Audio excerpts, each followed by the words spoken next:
right, let's continue then with our water and sanitation focus as the two-day National Water and Sanitation Indaba kicked off in Midrand today. We now speak to Gundo Maswime, UCT Civil Engineering Lecturer, who's joining us this evening. Gundo, good evening to you. Thank you so much for your time. So firstly, the President says the problems are known and it's time to make sure that there's a course correction. You are now not going to be sitting there having conversations about, what is going wrong, but now things need to be done. When you look at the capacities of municipalities, because this has been something that is, coming up quite a lot more often during these conversations, including last year's ones as well. Is it something that could take long to fix, even though a course correction is put in place, or can we see a speedy resolution towards resolving the water supply challenges in the country?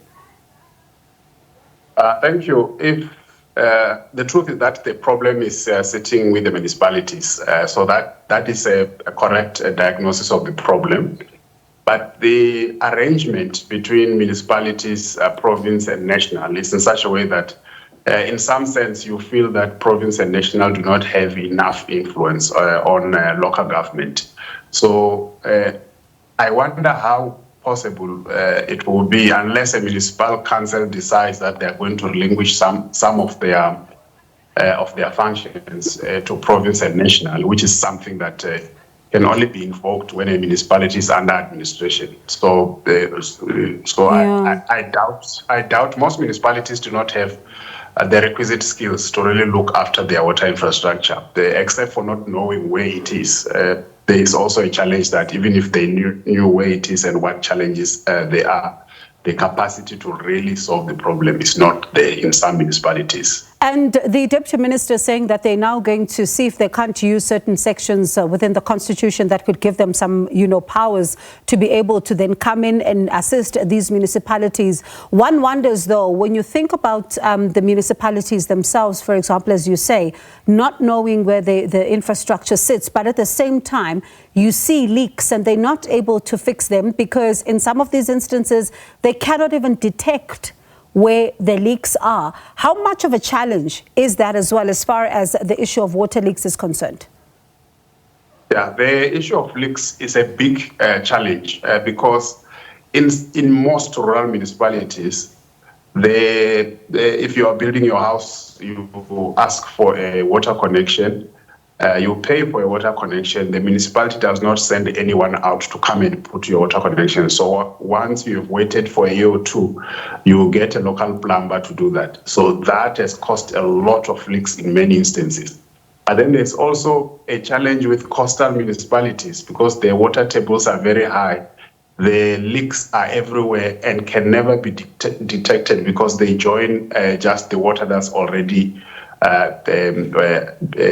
above or below the water table. So they are not even able to tell if there is a leak in coastal municipalities, and it's a challenge that they've raised.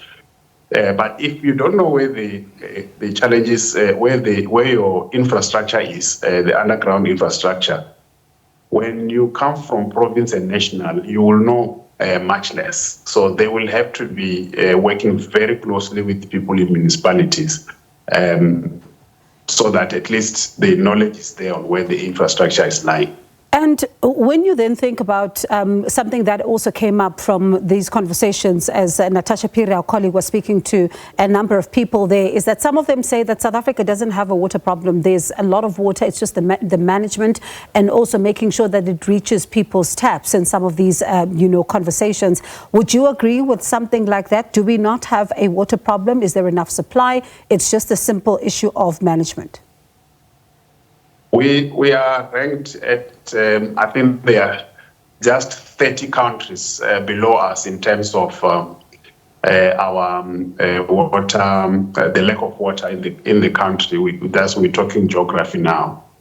So we are not ranking very highly as in terms of availability of water. But we have not yet experienced the challenge of water shortage. We almost experienced it in the city of Cape Town. During the drought, we almost experienced it in PE during the drought. But the rest of the country, we can safely say that the challenge, you are calling it a management problem. I would call it a governance problem, and it's just manifesting through our infrastructure.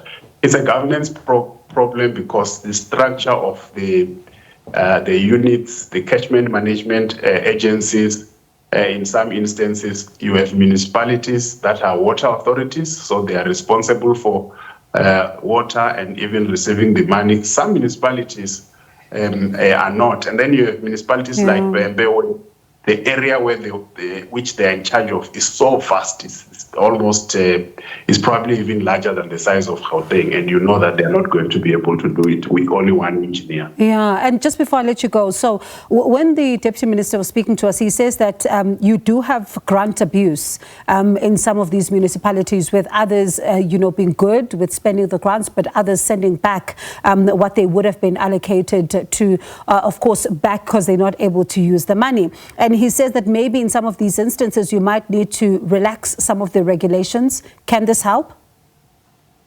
Yeah, it could help, but it could expose us to other things as well. That it's a governance issue. The moment you cannot use the grant, which happens a lot, there is a WISIC grant, which is a water services grant. You take it to the municipality and they decide that they're going to use it to pay for other things, including salaries and so on and so forth. So with the current funding challenges in municipalities, the abuse of grants will be a common occurrence. So the question is, what is the National Department of Water and Sanitation going to do about it? In municipalities which are agreeable to have the intervention and have the officials from the National Department come and intervene more closely, there is a chance. But in the rest of the municipalities, I can assure you that even the operation of the water pressure within the municipality is not known or understood. So some instances, the pressure is so high, the pipes are bursting. Some places, the pressure is so low that people are not receiving water in certain parts and so on. So there is a very big challenge of just the skill. And I think that is what we should be focusing on. All right, Gundo, I appreciate your time this evening. Thank you so much for chatting to us. That was Gundo Maswime, UCT Civil Engineering Lecturer.